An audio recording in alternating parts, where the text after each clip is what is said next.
तो देखिए दोस्तों, मैं आज आपको केंद्रीय विद्यालय का फर्स्ट क्लास में एडमिशन के लिए फॉर्म भरना सिखाना चाह रहा हूँ।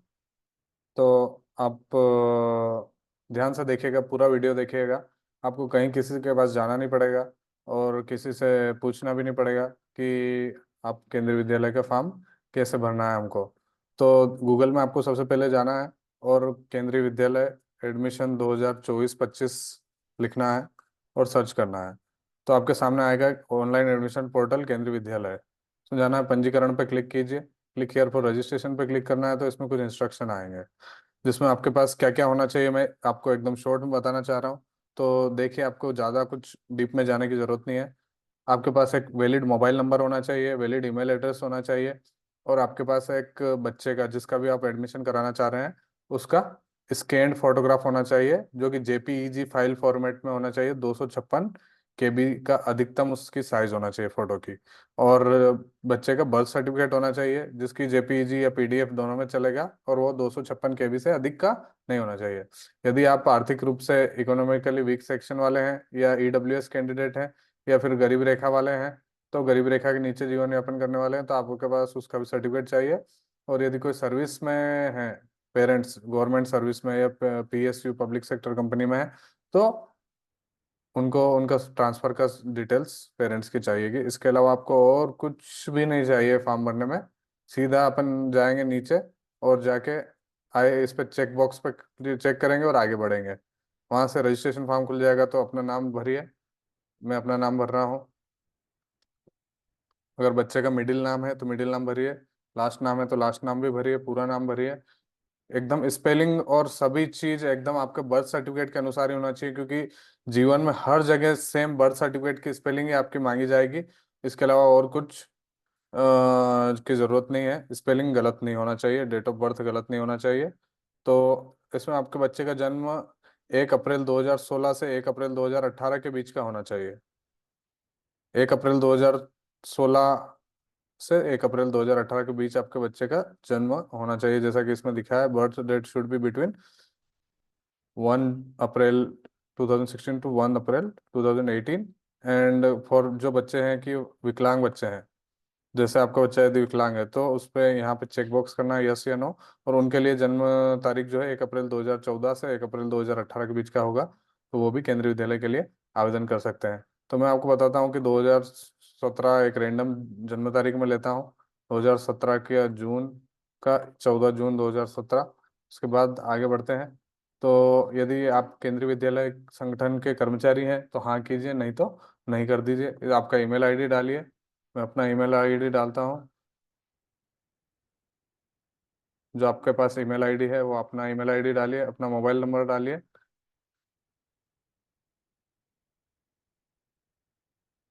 मैंने अपना मोबाइल नंबर डाला है।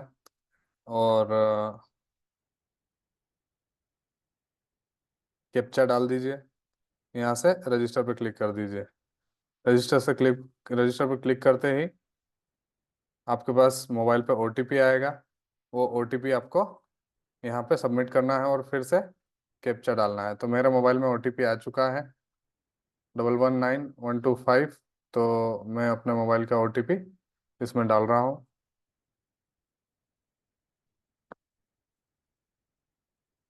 119125। मैंने मोबाइल नंबर का ओटीपी डाल दिया है। यहाँ से जे, इसका फिर से कैप्चा अपने को सबमिट करना है। बड़ा जे है, कैपिटल जे, छोटा डब्लू, बड़ा यू, छोटा टी, बड़ा बी, कैपिटल बी, एंड 6। हो गया, वेरीफाई कर दीजिए। वेरीफाई हो गया। वेरीफाई होते ही आपके को एक लॉगिन कोड प्राप्त होगा। योर लॉगिन कोड इज ये 24। इसको कॉपी कर लेता हूँ और आप इसका फोटो भी खींच लीजिए। तो ये लॉगिन कोड मैंने डाउनलोड सेव कर लिया है। आपको मोबाइल पे सेम मैसेज भी आ जाएगा। और पोर्टल पे लॉगिन करने के लिए यहाँ क्लिक कीजिए। तो यहाँ पे क्लिक करना है आपको। पोर्टल पे लॉगिन करेंगे, फिर आपको यहाँ नंबर डाल देना है, फिर आपको डेट ऑफ बर्थ डालना है। तो 2017 थी, 14 जून 2017। 14 जून 2017 डेट ऑफ बर्थ डाली थी। मोबाइल नंबर डालो फिर से।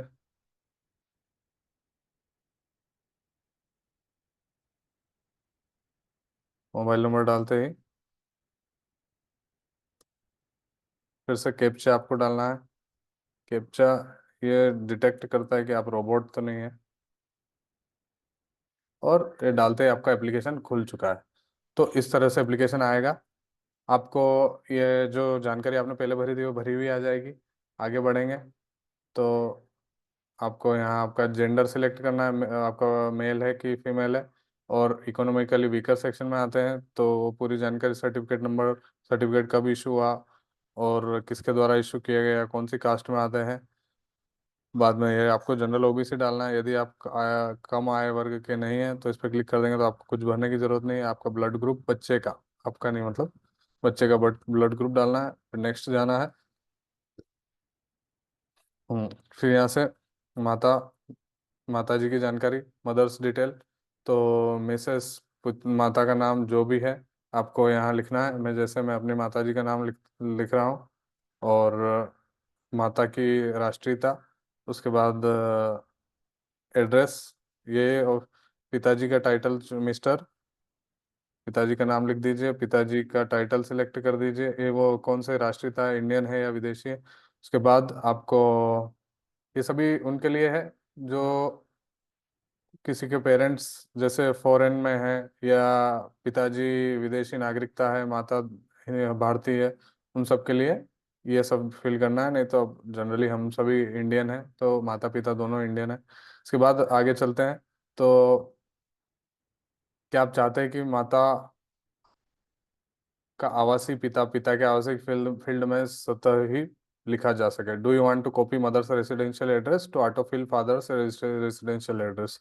जो आपकी मदर का एड्रेस है वही ऑटोमेटिक फादर के एड्रेस फील्ड में आप भरना चाहते हैं तो हाँ कर दीजिए, तो ये लॉक हो जाएगी। यहाँ आपको आपकी माता जी का जो भी एड्रेस है वो सिटी कहाँ लिखना है तो सिटी डाल दीजिए। यहाँ अपना एड्रेस लिख दीजिए, पिन कोड लिख दीजिए। पिन कोड लिखने के बाद मोबाइल नंबर डाल दीजिए। ईमेल आईडी, आपके माताजी का नाम, ये जो भी ईमेल आईडी है वो डाल दीजिए। और उनका मोबाइल नंबर डाल दीजिए। फिर आगे बढ़ेंगे, पिताजी का मोबाइल नंबर डालना है। और फिर क्या करते हैं वो, होम मेकर है तो वो भर दीजिए। और कौन सा, यदि गवर्नमेंट सर्वेंट है तो उनका ऑर्गेनाइजेशन का नाम डालिए।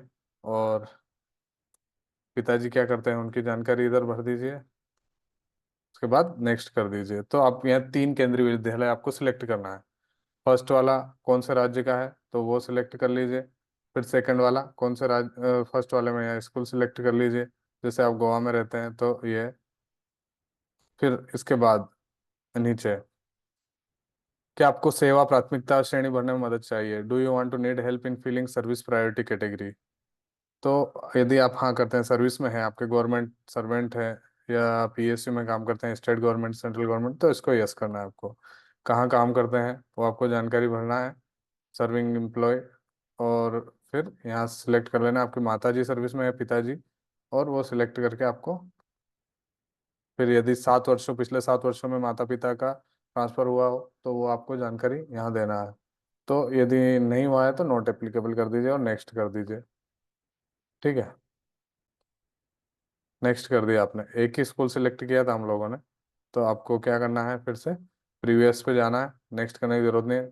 दूसरा स्कूल, आपको 3 स्कूल तक अपन भर सकते हैं एक फॉर्म के अंदर, गोवा में ही। अभी अपन ने पहला दूसरा भरा था, फिर से दूसरा भर दीजिए। फिर थर्ड स्कूल में जाइए, फिर थर्ड स्कूल की डिटेल भर दीजिए। तो सेम है, यदि आपके माता पिता सर्विस में नहीं हो तो नो कर दीजिए और नेक्स्ट कर दीजिए। ये आ गया इसलिए क्योंकि आपको, अपन ने एक बार पहले सर्विस पे फर्स्ट वाले स्कूल में यस कर दिया है, इसलिए यहाँ पे सर्विस कैटेगरी अपन ने यस किया हुआ है। यदि यहाँ नो कर देते हैं तो कोई ज़रूरत नहीं है। ठीक है, इसके बाद आपको डॉक्यूमेंट अपलोड करना है।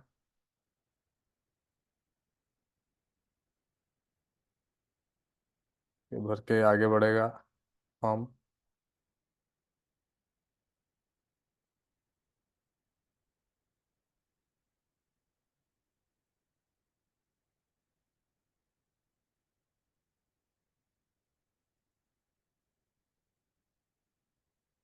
ठीक है, फोर्थ फोर्थ फील्ड में अपने को स्टार्ट करना है, बच्चे का डेट ऑफ बर्थ यहाँ पे अपलोड करना है। चूज फाइल पे सिलेक्ट करेंगे तो आपके पास कंप्यूटर में कहाँ सिलेक्ट किया हुआ है फाइल वो खुल जाएगा। वहाँ से आप इसमें डेट ऑफ बर्थ और पासपोर्ट साइज फ़ोटो अपलोड कर दीजिए। तीनों स्कूल के नाम आ जाएंगे। नेक्स्ट कर दीजिए। मुझे भी यहाँ पे अपलोड करना ही पड़ेगा कुछ ना कुछ। तो यहाँ इस पे क्लिक करके फिर अपलोड पे भी क्लिक करना है। अपलोड हो चुका है। और मुझे फ़ोटो भी भेज इसमें अपलोड करना है एक।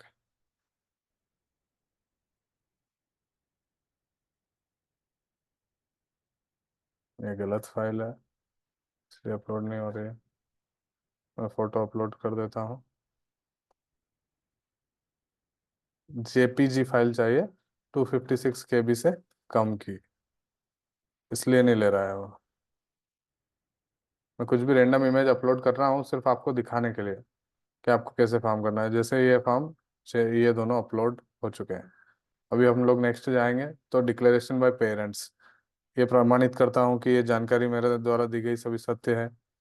ये सभी डॉक्यूमेंट जो मैंने अपलोड किए हैं वो सभी सही है। ये सभी पढ़ने के बाद उस पर चेक कर दीजिए और सेव एंड प्रीव्यू पे क्लिक कीजिए। सेव एंड प्रीव्यू हो गया। फिर प्रीव्यू देख लीजिए। ये जो आपने भरा है सारी डिटेल इसमें आएगी। नाम, माताजी का नाम, पिताजी का नाम, father's name, mother's name, date of birth, विशेष ध्यान दीजिए। बिल्कुल भी स्पेलिंग मिस्टेक मत कीजिए। बच्चे के भविष्य का सवाल होता है, इसलिए इन सब पर स्पेलिंग मिस्टेक नहीं करना है। और अभी हम लोग ये अपन ने प्रीव्यू देख लिया है। तो प्रीव्यू के बाद अब हम लोग जो है आपको इसको फाइनल सबमिट करेंगे। तो फाइनल सबमिट करने के लिए ये प्रीव्यू आया था। इस प्रीव्यू वाले पेज को क्लोज कर देंगे।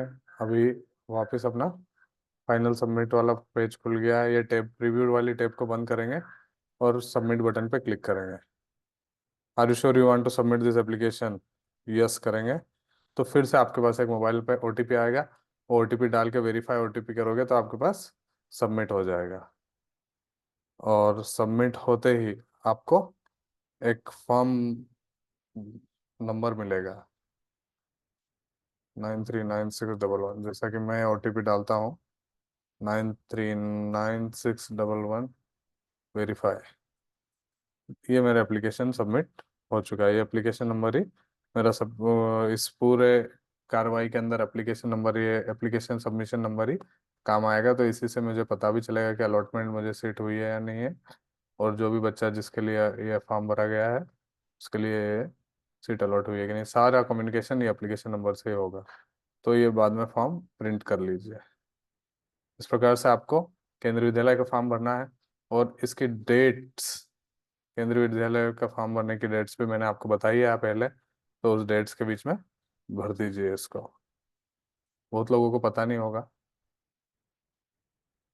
फिर आप यहाँ से लॉग आउट कर दीजिए और अच्छे स्कूल में एडमिशन दिलवाइए अपने बच्चों को। धन्यवाद।